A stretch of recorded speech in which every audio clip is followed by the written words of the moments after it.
falsos irmãos, falta lá um Szinho, que são contrários à liberdade cristã. Abra sua Bíblia, por favor, no livro de Gálatas, uma das cartas mais importantes da Bíblia Sagrada. E Paulo está preocupado com um fato que estava ocorrendo nas igrejas que ele abriu, que ele fundou, que era a tentativa do retorno da lei, dos pregadores de Jerusalém. Olha o que ele diz aqui em Gálatas 2, 4 a 7. E isto por causa de falsos irmãos, que se entremeteram com a fim de espreitar a nossa liberdade, que temos em Cristo Jesus, agora veja só, e reduzir-nos à escravidão, aos quais nem ainda por uma hora nos submetemos, para que a verdade do Evangelho permanecesse em vós. E quanto àqueles que pareciam ser de maior influência, quais tenham sido outrora, não me interessa. Deus não aceita a aparência do homem.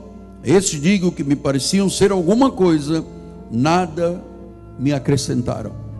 Antes, pelo contrário, quando viram que o Evangelho da incircuncisão me fora confiado, como a Pedro o da circuncisão, pois aquele que operou eficazmente em Pedro para o apostolado da circuncisão, também operou eficazmente em mim para com os gentios.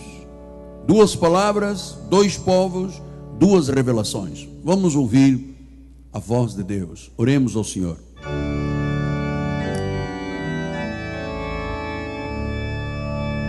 Senhor Jesus Cristo, já no meio deste culto racional, já expressamos a nossa fé de adorador, quando cantamos louvores, quando aplaudimos, quando adoramos, quando engrandecemos. Já participamos da tua obra, servimos com os nossos dízimos, as nossas ofertas, que são sagradas, que são santas, uma medida santa. E agora estamos abertos, sensíveis, disponíveis, para que o Espírito Santo de Deus semeie as sementes da vida eterna, porque nem só de pão vive o homem vive da palavra de Deus, e esta palavra possa germinar e possa produzir frutos de paz, frutos de crescimento, frutos de alegria, frutos de prosperidade, frutos de abundância. A minha oração não volta vazia. Eu não faço orações para voltarem vazias. Tu as recebes, Pai, e respondes e atendes ao clamor do teu servo. Em nome de Jesus eu oro com fé, e todo o povo de Deus diga amém, amém e amém. Obrigado, bispo amado. Meus amados irmãos, minha família, santos preciosos, eleitos segundo a presciência de Deus, aqueles que são selo do meu apostolado, são cartas escritas pelo Deus vivente, mas acima de tudo, foram gerados por este altar, são parte do apostolado, são meus filhos em Cristo Jesus. Com este tema de hoje, eu não vou pregar nenhuma novidade, nenhuma doutrina nova.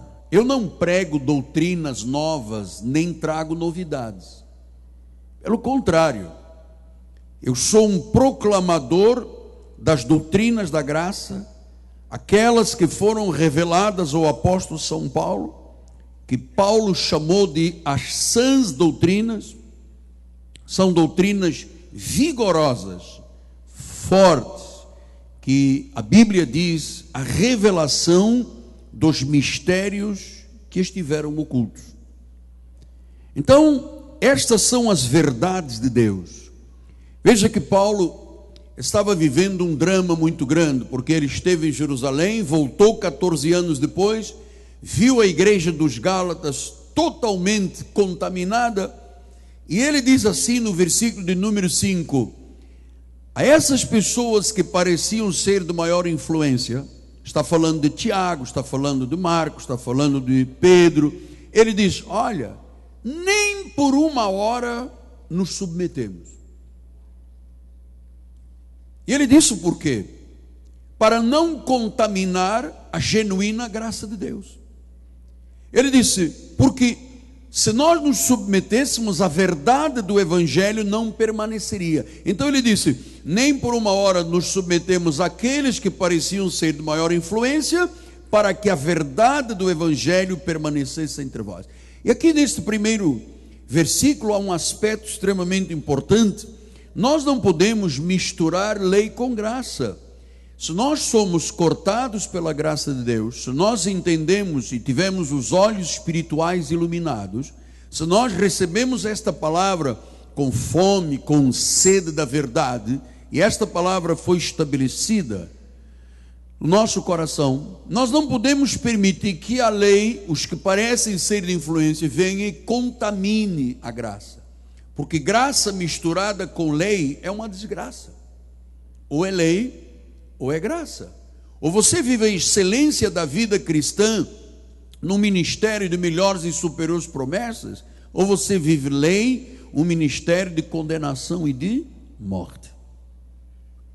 Então ele disse, para que a verdade permaneça, eu não posso me contaminar nem me misturar com a lei. Depois ele disse, o que eu prego, eu recebi uma revelação, prego por revelação. Ele disse em Gálatas 1:11, faço-vos porém saber, irmãos, que o evangelho por mim anunciado não é segundo o homem. E eu queria dizer às ovelhas deste rebanho, ovelhas de Jesus, não são minhas, eu não tenho ciúmes de você, porque se eu tivesse ciúmes de você, eu estaria indo contra os desígnios de Deus. Eu tenho um amor e um respeito e uma preocupação diária, que é cuidar da sua vida espiritual, que é gerar crescimento, que é lhe mostrar a verdade, a lhe apontar o caminho daquilo que é o correto. Esta é a minha função. E ele disse, o evangelho que eu anuncio não é segundo o homem. Porque existe um evangelho segundo o homem, que é a palavra da lei. Você não vê que há ministérios que dizem assim, apesar da Bíblia dizer isto ou aquilo, aqui está o evangelho do homem. Se não está na Bíblia, não, mas a tradição, isto é o evangelho do homem. Ah, porque Deus, isto é o evangelho do homem. Amado, fugiu da Bíblia, é evangelho do homem. Não transforma, não salva, não dá segurança, não dá paz, não dá perspectiva de futuro. Então ele diz, o que eu prego não é segundo o homem. E ele diz aqui no versículo de número 12, porque eu não recebi nem aprendi de homem algum, mas mediante uma revelação de Jesus. Com muita humildade, e aqui eu me dispo de qualquer preconceito ou de qualquer soberba, amado. Você sabe que eu não tenho isso no meu coração. Mas em 1986, eu era um pastor cansado, exausto. Eu não acreditava que uma chamada e uma vocação soberana, espiritual, uma vocação celestial para um reino tão poderoso e inabalável, se resumia a viver de demônio, sai demônio, entra demônio, sai pombagira, sabe, esse espírito que permeia a obra de Deus, uma luta incessante com Satanás, e o jejum, sacrifício, as vigílias. Eu dizia a Deus, isto não é o evangelho, alguma coisa está aí que me precisa de ser revelada. Em 1986, depois de uma angustiante busca de meses e meses, tal qual Martinho Lutero. Martinho Lutero, por que ele promulgou a reforma? Porque ele descobriu que na Igreja Católica se diziam coisas, se praticavam que eram contra Deus. Por exemplo, o pagamento de indulgências para perdão do pecado, a infalibilidade papal, o celibato, Maria, rainha dos céus. Quando numa angústia tremenda, Martinho Lutero busca e disse, mas meu Deus, nós vivemos de idolatria, e a Bíblia está dizendo aqui, o justo vive por fé. Ele então se insurge contra o sistema, e Deus lhe revela o pacto da graça. Então essa era a minha angústia, pastor Jorge. Então eu mergulhei no coração de Deus e busquei, até que o Senhor diz: não, Miguel, o que você diz não é evangelho. Evangelho são boas novas. E de grande alegria, bispo Michael, e de grande alegria. Então, isso que vocês vivem é a tradição dos homens. Então, depois de uma busca e um mergulho nas profundezas do coração de Deus, o Senhor iluminou os olhos do meu coração e eu pude começar a compreender aquilo que a Bíblia diz, os mistérios que estiveram ocultos. E então eu recebi um evangelho que não tinha nada a ver com o seminário que eu participava, ou participei em Portugal, ou com os estudos que eu fiz, dos mestrados e dos doutorados em teologia. Não tinha mais nada a ver com isso. Era um evangelho por revelação de Jesus Cristo. Por revelação, diga revelação. Então, Deus revela o quê? O que estava oculto, o que era mistério. Então eu comecei a compreender. Por isso, ele diz aqui em 2:1-2, 14 anos depois eu subi outra vez a Jerusalém com Barnabé, eu também levei Tito, e eu subi a obediência a uma revelação. Paulo disse, voltei 14 anos depois, ele tinha estado em Jerusalém, revelou a palavra que ele tinha recebera por revelação, e agora 14 anos depois ele voltou, e ele disse, olha, eu expus o evangelho que prego entre os gentios. E ele pregou a quem? Aqueles que pareciam ser de maior influência. Eu vou lhe dizer uma coisa, ou a pessoa recebe uma iluminação, uma revelação de Deus, ou ela, não adianta, ela vai ficar presa ao sistema do evangelho dos homens. É como política esquerda e direita. Você não consegue, a uma pessoa que tem mente populista, de esquerda, de comunismo, você não consegue trazê-la para uma democracia. Ela está presa a isso.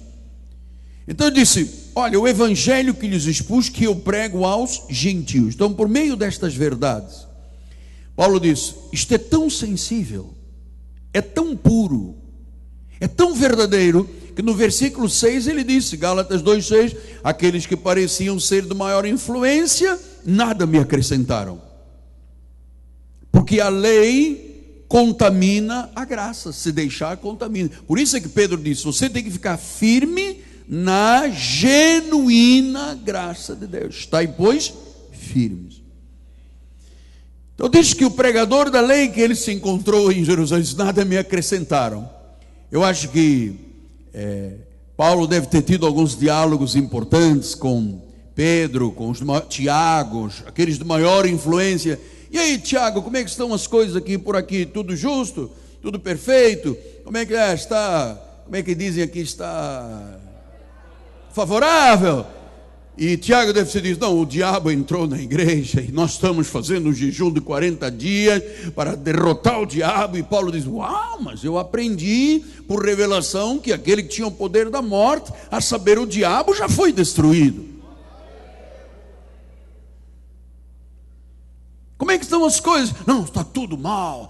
Então ele disse, olha, ouvi-os nem uma hora, mas quando eu os ouvi, nada me acrescentar. Meus amados, eu tenho uma consciência de muito temor a Deus. Eu não quero nunca que o senhor venha a esta igreja, que a senhora venha a esta igreja, entre com vazio e saia vazio. Até porque quem me assiste e participa do ministério não anda vazio, está cheio da verdade. Mas eu quero que Deus acrescente, que vale a pena. Eu quero que você a cada culto diga, valeu a pena. Peguei o BRT, o carro, vim, gastei gasolina, vim com a minha família, mas eu aprendi, eu cresci, eu amadureci. Olha, eu sou um homem melhor a cada dia, eu sou uma esposa melhor, sou um filho melhor. Há valores que este homem defende aqui, familiar. Isto me faz bem, isto me traz impulso de vida. Eu quero lhe acrescentar todos os dias o que o mundo, a escola ou a universidade não podem fazê-lo.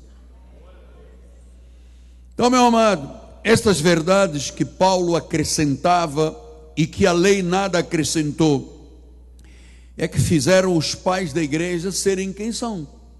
Estamos falando de Paulo, de Agostinho, de Tomás de Aquino, de Martinho Lutero, de João Calvino, dos mártires da igreja, aqueles que derramaram o seu sangue pela verdade. Porque agora, meu amado, isto que se vive aqui, que chamam de, eu sou um evangélico, amado, isso não é mais evangelho de nada. O evangélico, ele tem uma atitude de compromisso, de consagração, de vida santa, de dedicação. Vá na beira das praias no dia de sol, estão lá milhões de evangélicos. Chega na Páscoa, eu vou embora. Chega no Natal, não tenho compromisso. Vem um domingo, já não vem o outro. Isso não é evangelho. A igreja teve mártires que derramaram o seu sangue pela verdade, acreditavam num Deus vivo, único. Você acredita num Deus vivo? Você crê num Deus vivo, ou você crê numa estátua, num ídolo, numa medalhinha, numa cruz com boneco? Em quem você crê? Quem é o nome do seu Deus? A quem você serve? Me diga, me diga. Jesus Cristo. Jesus Cristo, o soberano Senhor. Então, tenho vindo a insistir, e esta é a 21ª mensagem, que contrário às verdades são as coisas que nada acrescentam, como por exemplo o livre-arbítrio. Eu já lhe tenho explicado que a mensagem do livre-arbítrio anula a soberania de Deus. Ela é contra os fundamentos da verdade. E é muito triste você ter uma pessoa que parece de grande influência e nada lhe acrescentar. Nada lhe acrescenta. É muito triste. Eu, em 3 minutos com uma pessoa, eu já sei se ela é da verdade ou não é da verdade. Pela confissão. Quando eu vejo uma pessoa, e aí, como é que está? O senhor não imagina. O diabo, pronto, você sabe. Aí já está a lei corrompendo a cabeça da pessoa. Então, aqui e acolá, em alhures, há sempre um herege de caráter não honrado que se levanta contra as verdades de Deus. Sabe como é que Paulo chamou? Falsos irmãos. Severidade, falsos irmãos. No versículo 4 do capítulo 2, por causa de falsos irmãos que se entremeteram com o fim de espreitar a nossa liberdade que temos em Cristo e reduzir-nos à escravidão. Então, nós aceitamos a Bíblia toda, mas baseamos a nossa vida nas 14 epístolas de Paulo como fundamento. Olha como é que ele diz: você não deve ter medo de quem lhe ensina a verdade. Eu não deixaria a minha alma em risco, da minha família, a sua, porque eu vou defender uma bandeira de uma igreja. Não faço isso, eu não defendo bandeira de igrejismos e de religião. A minha bandeira chama-se a verdade, porque só quando você conhece a verdade você é livre. Foi Jesus quem disse: conhecereis a verdade e a verdade vos libertará. Então não pode ser com nhenhenhen, diz que não diz, tem que ser com verdade. Então Paulo disse isso: quando viram que o evangelho da incircuncisão me fora confiado, ou seja, o evangelho que nós pregamos, o da incircuncisão, não tem nada a ver com a circuncisão do prepúcio, com as cerimônias, com batismos, com vigílias, com isso é desnecessário. Nós não somos contra. Pastor, o senhor é contra? Eu não sou contra ninguém. Eu sou contra o erro. Eu sou contra a malignidade, o comércio com a fé do povo de Deus. Isso é que eu sou contra. Agora, eu não tenho postura pública de ir para Brasília, gritar contra o presidente. Eu não tenho essa chamada, amado. Nem vou para a televisão usando o seu dinheiro, o seu dízimo, o seu suor para discutir, difamando outros pastores e outros ministérios. Isso não é minha chamada. Eu sou um homem ético. Eu aprendi a ser ético com a Bíblia Sagrada. Mal de mim, se eu toco na glória de Deus, eu morreria aqui em cima. Então, nós temos um padrão: o evangelho da incircuncisão foi para os gentios, o evangelho da circuncisão por Pedro foi para os judeus. Então, eu confesso verdades que Paulo confessava. Por isso é que eu disse que eu não tenho nenhuma novidade. Tudo que eu digo está na Bíblia. Paulo confessava. Eu defendo as mesmas verdades que Paulo anunciava aos gentios. Quem são os gentios? São aqueles que não têm nas suas veias sangue de Israel, mas que tem os mesmos direitos espirituais. Então, 1 Coríntios 10, 32 diz a palavra: não vos torneis causa de tropeço, nem para os judeus, nem para os gentios, nem tampouco para a igreja de Deus. Olha, amados, o que existe de gente sendo causa de tropeço para a igreja de Deus. Você veja na Facebook, amado, Facebook tem uma parte boa, mas tem uma parte vergonhosa, porque atrás de um teclado você não sabe quem está. Às vezes tem um sorriso bonitinho e ali está um diabo teclando e humilhando e fazendo. Então, amado, nós não podemos ser tropeço para a igreja de Deus. Um erro, um falso testemunho, uma postura equivocada, uma mentira, um engano, um adultério, um roubo, rebenta com a imagem da igreja do Deus vivo. 1 Timóteo 3,15 diz: para que se eu tardar, fique ciente de como se deve proceder na casa de Deus, que é a igreja do Deus vivo, coluna e baluarte da verdade. Há um procedimento, na casa de Deus há uma disciplina, há regras, há padrões. Eu não posso anarquizar, eu não posso olhar para o altar e achar que eu também tenho direito. Não posso. Você está aqui como uma ovelha de Jesus para ser ensinado, educado, disciplinado, corrigido, ensinado, para você viver e proceder como se deve proceder. Se nós dizemos levante as mãos para o louvor, eu não posso amarrar as mãos. Se a igreja diz canta esse corinho, eu não posso já cantar outro. Se a igreja te direciona: pastor, mas isto aqui é um cheque em branco. Bom, é assim, eu não falo em cheque em branco, porque igreja não tem nada a ver com cheque. Chama-se obediência. O mundo está cheio de bodes e de cabritos desobedientes. Nós somos ovelhinhas do Senhor, da igreja do Deus vivo, coluna e baluarte da verdade. Quer dizer que a verdade que gera uma estrutura de fundamento de coluna tem que estar dentro da igreja. A igreja tem que ser uma reserva moral. A igreja tem que ter o fundamento de vida transformador. O indivíduo não vem à igreja apenas por vir à igreja. Vem aqui prestar o seu culto, adorar a Deus, aprender para viver lá fora. Hebreus 12, 22 a 23 diz: tendo chegado ao monte Sião. Olha como é que agora Deus chama a igreja: a cidade do Deus vivo. Você sabe que Deus está aqui neste lugar? Ele conhece até os teus pensamentos. Cidade do Deus vivo, Jerusalém celestial, a incontáveis hostes de anjos, a universal assembleia. Versículo 23, a igreja dos primogênitos, arrolados nos céus, e a Deus, o juiz de todos, os espíritos dos justos aperfeiçoados. Olha a nossa identidade aí revelada. Isto se aprende com Deus, isto se aprende com o Espírito Santo. Apocalipse 22:16 diz: eu, Jesus, enviei meu anjo para vos testificar estas coisas às igrejas. Eu sou a raiz e a geração de Davi, a brilhante estrela da manhã. Testificar a igreja. Amado, eu enviei o meu anjo para vos testificar. Quem é o anjo que testifica? É o pastor da igreja.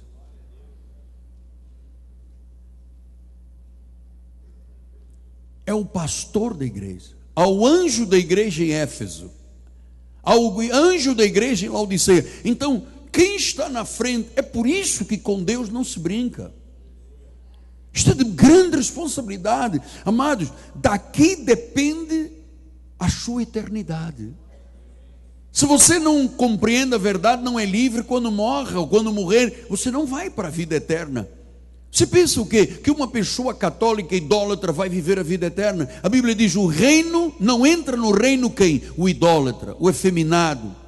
Não entra. Não adianta dizer porque eu tenho uma Bíblia gay e que Deus dá apoio. Não pode.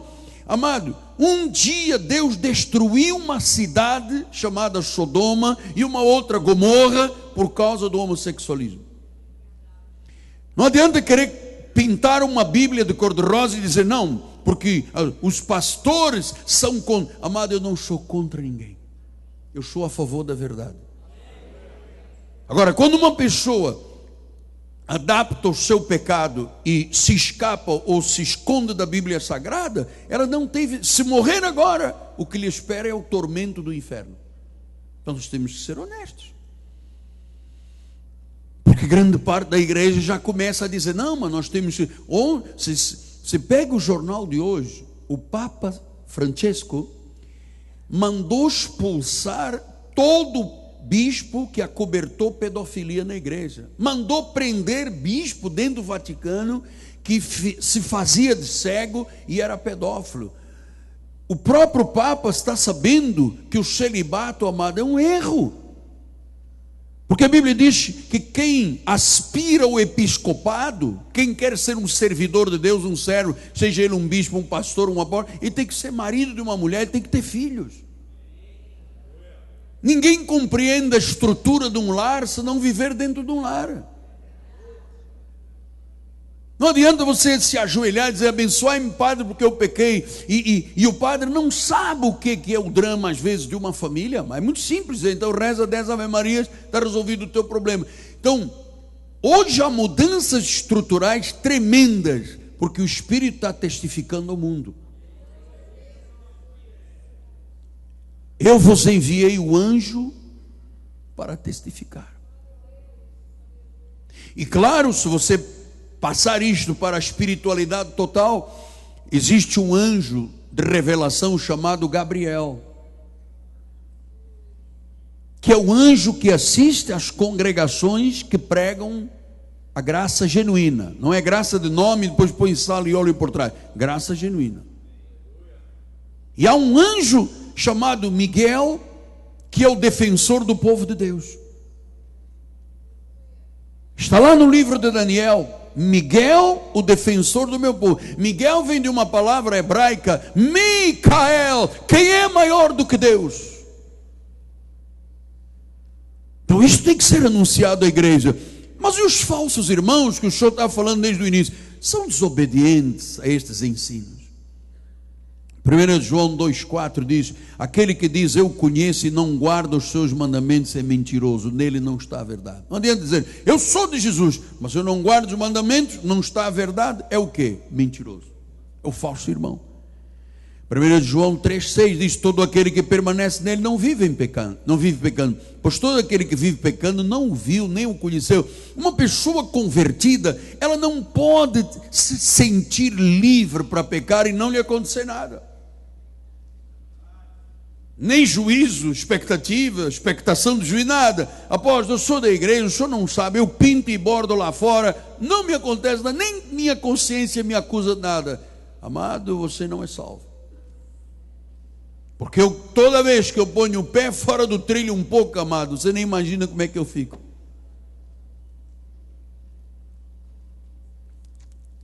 1 João 3, 8 e 10, ele disse, aquele que pratica o pecado procede do diabo, porque o diabo vive pecando desde o princípio, para isso manifestou o Filho de Deus para destruir. Destruiu ou não destruiu?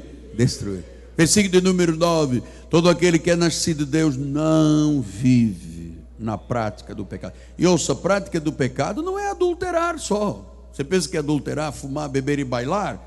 Às vezes é a forma como um marido trata a esposa.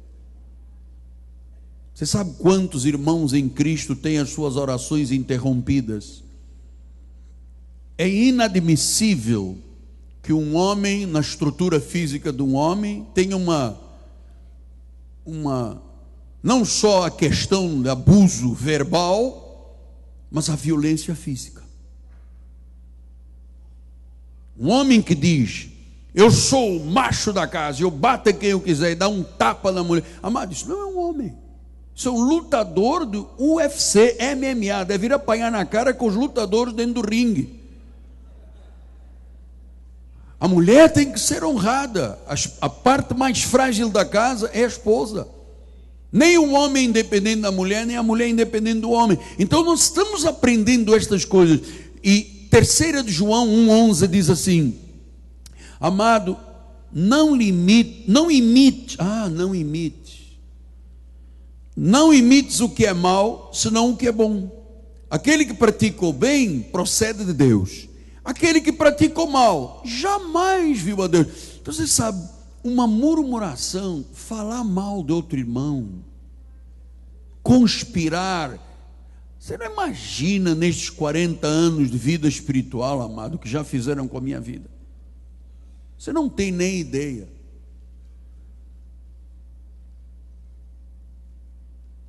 Mas eu tenho pés sobre a rocha.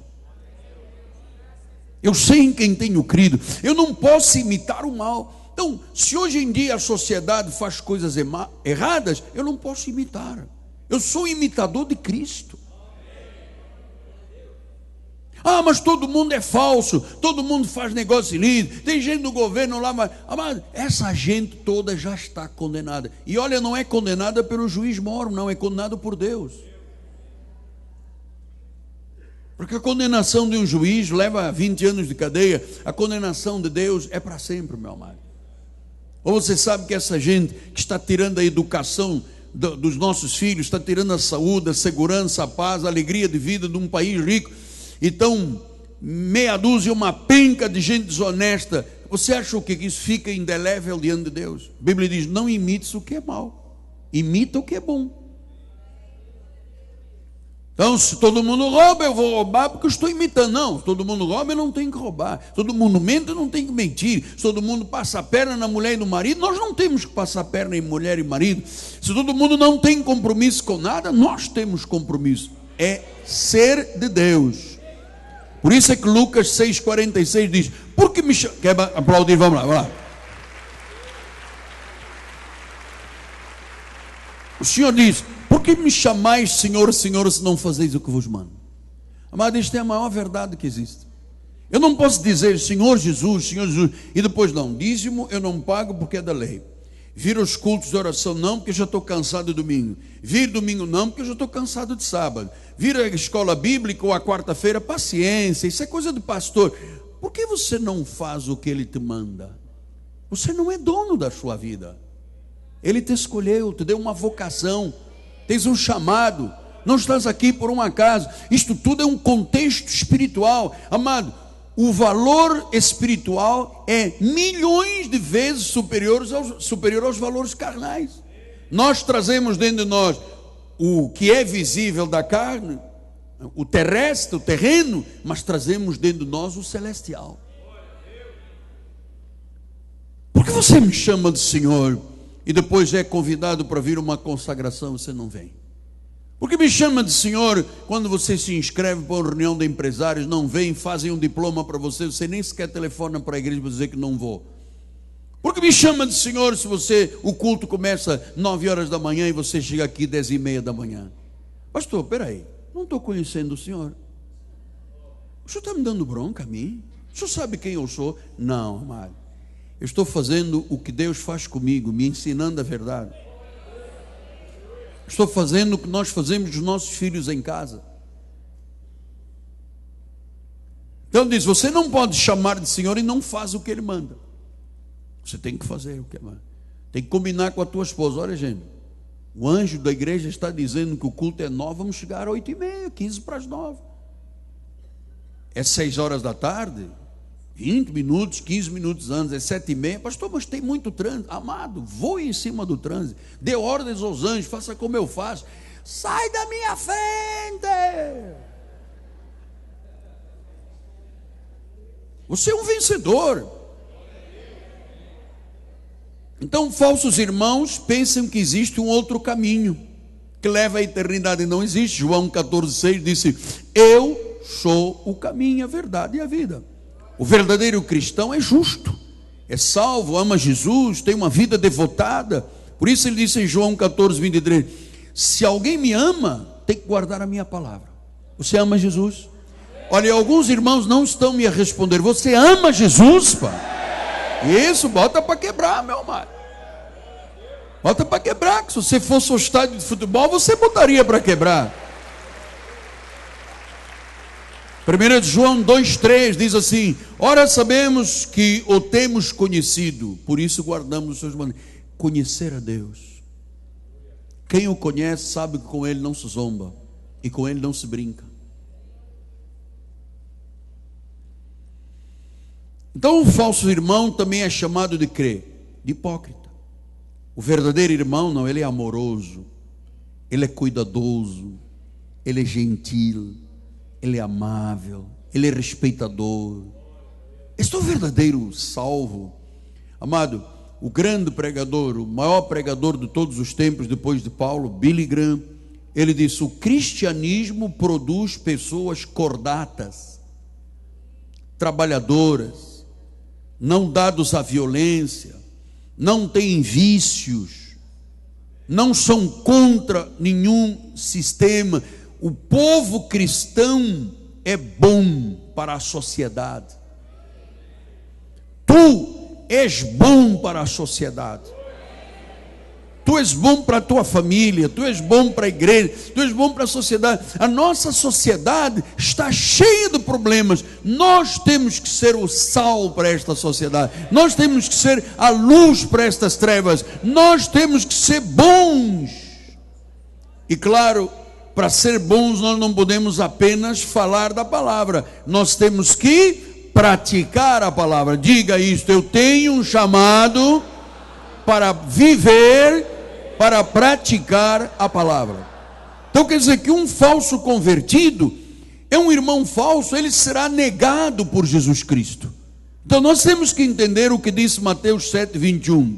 Olha agora para o altar, por favor, é mais importante. Olha lá: nem todo que me diz Senhor, Senhor entrará no reino dos céus, mas aquele que faz a vontade do meu Pai que está nos céus. Versículo 22, muitos naquele dia hão de dizer-me: Senhor, Senhor, porventura não estamos nós profetizado em teu nome, não expelimos demônios, não fizemos milagres? Então lhes direi explicitamente: nunca vos conheci, apartai-vos de mim, os que praticais a iniquidade. Quer dizer que a gente que expulsa demônios e pratica a iniquidade. Jesus disse: eu nunca te conheci. 1 Coríntios 6:9, ele disse: ou não sabeis que os injustos não herdarão o reino? Então quem é o injusto? Agora vamos todos focar aqui no altar, por favor. Quem é o injusto que não herda o reino?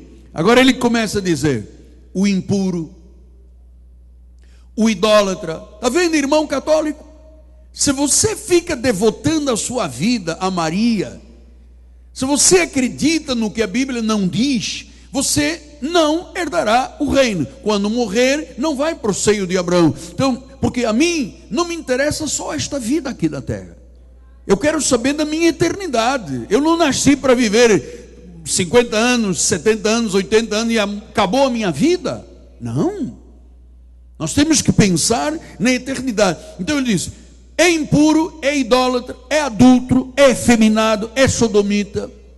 Bom, quem está dizendo que o efeminado, sodomita, lésbico e homossexual não entra é Deus. Pastor, e aqui tem cura gay? Não, aqui tem libertação de falsos conceitos.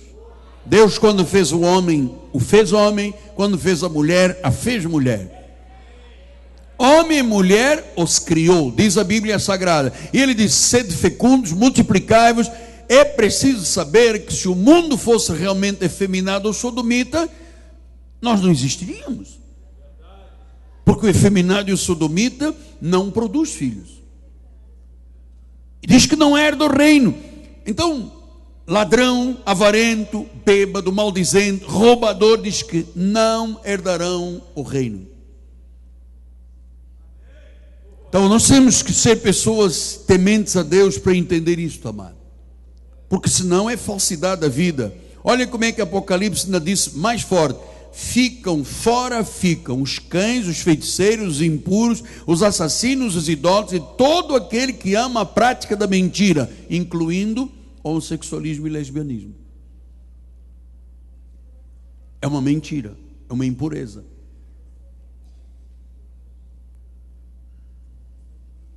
A pessoa que vive mentindo. Olha, quando eu me converti, o Senhor me converteu. Eu venho de uma cultura portuguesa. Sou filho de comerciantes. Então você no comércio aprende algumas mentiras. E venho de uma cultura onde a obscenidade da palavra era moleza. As pessoas diziam como se fosse nada, é prática da palavra.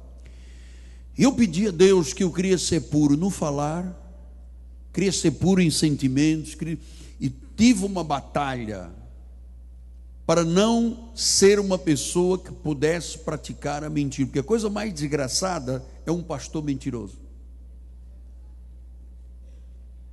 Porque se ele mente, faz qualquer coisa.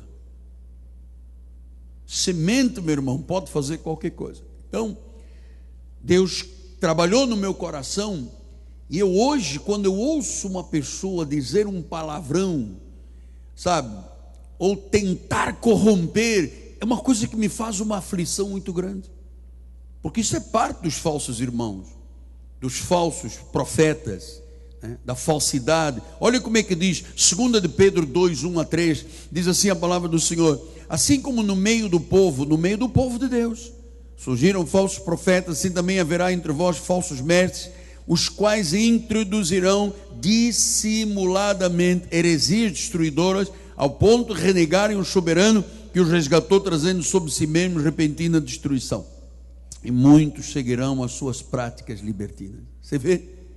O indivíduo está mentindo, está fazendo coisas erradas, está negando a soberania, mas muitos seguirão as suas práticas, e por causa deles será infamado o caminho da verdade. Está vendo por que às vezes os crentes apanham uma lavada violenta do mundo? Porque há pessoas que infamam, e diz que eles fazem isso como? Movidos pela avareza, fazem comércio de vós com palavras fictícias. Gente, meu Deus, como é que se pode fazer comércio com uma pessoa da fé? A Bíblia está dizendo isso, que existem pessoas que dissimuladamente pregam mentiras, são enganadores, mas que tem muita gente que os segue. Eles fazem comércio. Meu Deus, eu jamais admitiria que alguém me usasse para comércio. Jamais admitiria. Que usasse o meu dízimo, o sacrifício, o meu suor, para depois envolver, por exemplo, dinheiro da igreja na política. Usar as programações de rádio e televisão para promover política. Amado, com dinheiro santo, sofrido, tem gente que pena para pagar um dízimo. O seu dízimo tem que ser investido na obra de Deus. E ele diz que para eles o juiz já foi lavrado há longo tempo e não tarde, e a sua destruição não dorme. Então, estamos nos aproximando dos 5 minutos finais. E deixe-me dizer, nós temos obrigação de reconhecer e aceitar a verdade da grande e gloriosa palavra da graça de Deus. Deus do princípio, Deus nos escolheu para sermos a sua própria família aqui na terra. Ele diz a família de Deus. Família de Deus não é para duvidar de Deus. Família de Deus não é para não ter compromisso com Deus. Família de Deus é para seguir o que Deus manda. Ele diz, você não pode me chamar de Senhor se não faz o que eu mando. Deus não pede, me dê uma chance, eu sou um cavalheiro, sou um gentleman, se você abrir a porta, não, Deus determina, Deus manda, Deus adverte, é assim que Deus age, e isto é que me dá a garantia, a segurança. Então nós cremos na eleição, nós temos a certeza que todas as escrituras são inspiradas por Deus, elas são proveitosas, elas são úteis, elas são ensinadas pelo poder de Deus e pelo Espírito Santo de Deus, não é a lógica. Nós não nos envergonhamos destas verdades, nós estamos submetidos à palavra, à primazia da palavra. Ela é revestida de um caráter absoluto, porque ela é vida, ela é libertadora. A palavra está revestida de um caráter absoluto. Por isso é que esta igreja assim, se está na Bíblia, isto é absoluto. Não é estar na Bíblia, mas eu duvido da Bíblia, algumas coisas eu acredito, outras coisas não acredito, não. É um caráter absoluto. Por isso eu termino com 2 Tessalonicenses 2, 13 e 14. Entretanto, devemos de vez em quando, assim, de 15 em 15 dias, 14 e 12 dias, não, absoluto. Devemos sempre dar graças a Deus por vós. Você quer dar graças a Deus? Levante uma das mãos assim, graças a Deus pela minha igreja, pelos meus irmãos, pela família de Deus. Graças a Deus por vós, irmãos amados. Diga, os meus irmãos são amados por Jesus, porque Deus nos escolheu desde o princípio para a salvação, pela santificação do Espírito e fé na verdade. Versículo 14, para o que também vos chamou, mediante o nosso evangelho, o da graça, para alcançarmos a glória do nosso Deus e Senhor Jesus Cristo. Então minha palavra final é esta: nós fomos chamados, não é apenas para viver aqui um tempo físico nesta terra, nós fomos chamados para alcançar a glória. A certeza e a convicção, nós não vamos ficar aqui nesta terra eternamente, você sabe, os dias estão escritos, quando nenhum deles ainda havia, haver um momento em que o Espírito sai do nosso corpo, né? Aquele que deu o Espírito, o torna para ele. Assim diz Eclesiastes, diz que quando o cordão de prata se rompe, o Espírito volta para aquele que lhe deu. Então, nós estamos aqui por causa de um Deus soberano, que nos criou, que nos chamou, que nos vocacionou. E ele disse, isto tudo não terminará dentro de um caixão. Você está entendendo?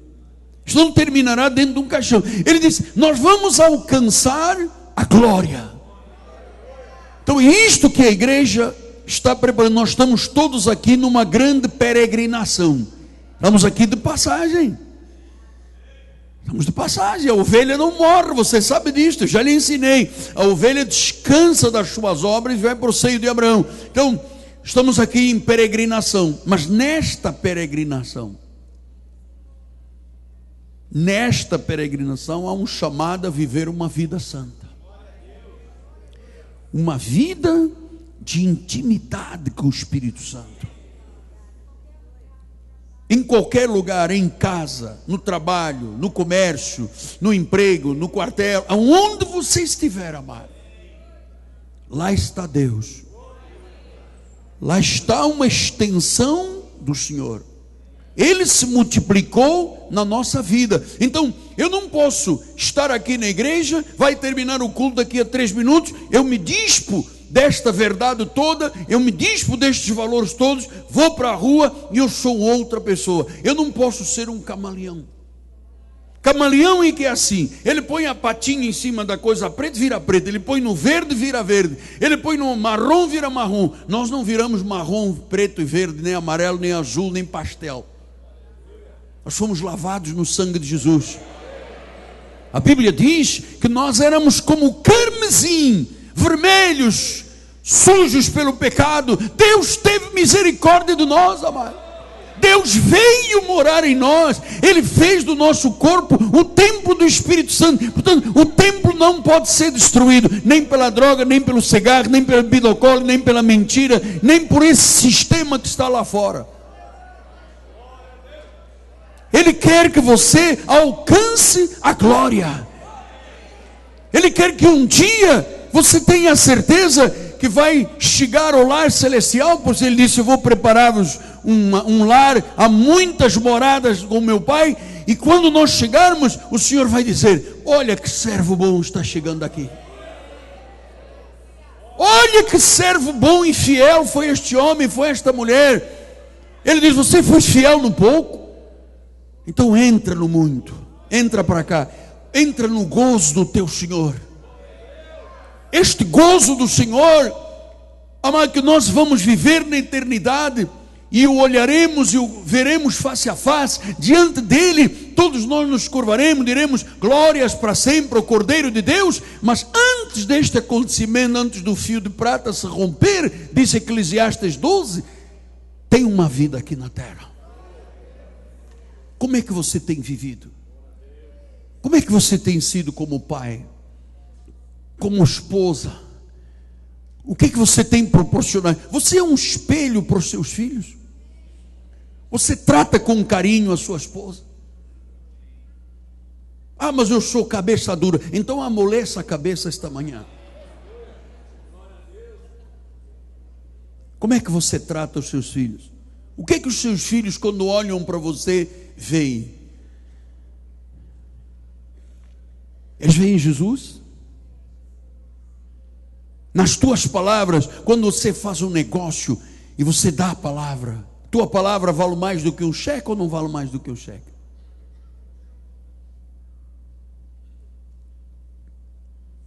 Quando você passa pela rua, o que é que as pessoas dizem? Lá vai uma mulher de Deus. Lá vai um homem de Deus. Homem de Deus na igreja, no trabalho, na rua, onde você estiver.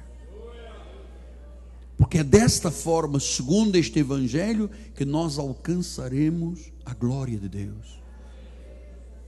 Porque muitos naquele dia hão de dizer: Senhor, Senhor, e Jesus disse: cara, eu nunca te conheci. Não, mas eu profetizava, eu fazia milagres, eu expulsava os demônios, eu lutava com a pombagira. Ele disse: nunca te conheci. Você sabe o que eu nunca te conheci? Porque você não fazia o que eu mandava. Você me honrava com os lábios, mas o teu coração estava no time de futebol, estava no samba, estava no pagode, estava no não sei o que, na farra, nisto, daquilo. Você ia para os cultos, ficando olhando o relógio, para ver quando é que terminava o culto, para zarpar e dizer: oh, sou livre, não quero mais compromisso. É isso? Não. Não é isso. O Senhor quer um povo santo.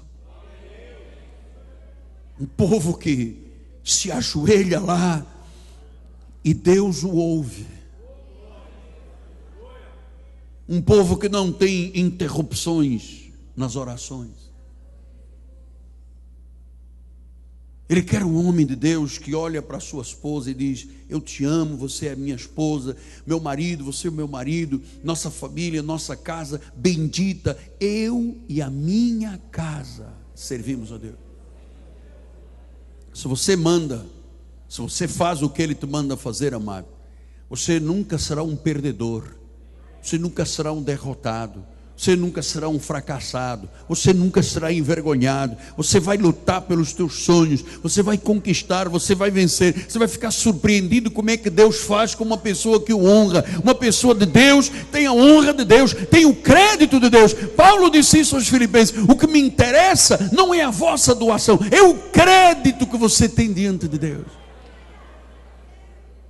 Adorando a imagens, acendendo velas, andando com um crucifixo no pescoço, não leva a nenhum lugar. Est-ce que vous comprenez la parole de Dieu, monsieur? Vous êtes conforme? Vous comprenez tudo? Tudo. Merci. Então, eu quero terminar este culto. Eu quero que você hoje, eu quero que você hoje saia daqui com uma garra, com uma gana de vencer, de ser uma pessoa melhor, de ser um ilustre filho de Deus. Na casa, no trabalho, você nunca se desapontará com Deus. Eu quero que você saia hoje daqui, como dizem os hispânicos: tenho ganas, tenho desejo de ganhar almas, de falar de Jesus, de ser um testemunho onde eu andar. Não vou me envergonhar do Evangelho, não vou me acobertar com uma capa. E quando as pessoas dizem: ele é crente, não, eu não conheço, não sei quem é esse homem. Não, você vai dizer: sou sim, peito aberto. Se Deus é por você, meu amado, quem será contra nós? Quem será? Quem será? Quem será? Nós estamos vivendo os últimos dias. Nós já estamos vivendo dentro do Apocalipse. Nós já estamos vivendo, pastor, bispo, nós já estamos vivendo dentro do Apocalipse. Se tem filho matando pai e mãe, cortando o pescoço da avó, marido roubando, matando e esfolando, criança com 10 anos dando tiro, mulher sendo estuprada. Amado, nós já estamos vivendo os últimos tempos. Agora, estes últimos tempos não podem nos afetar. Você é mais que vencedor.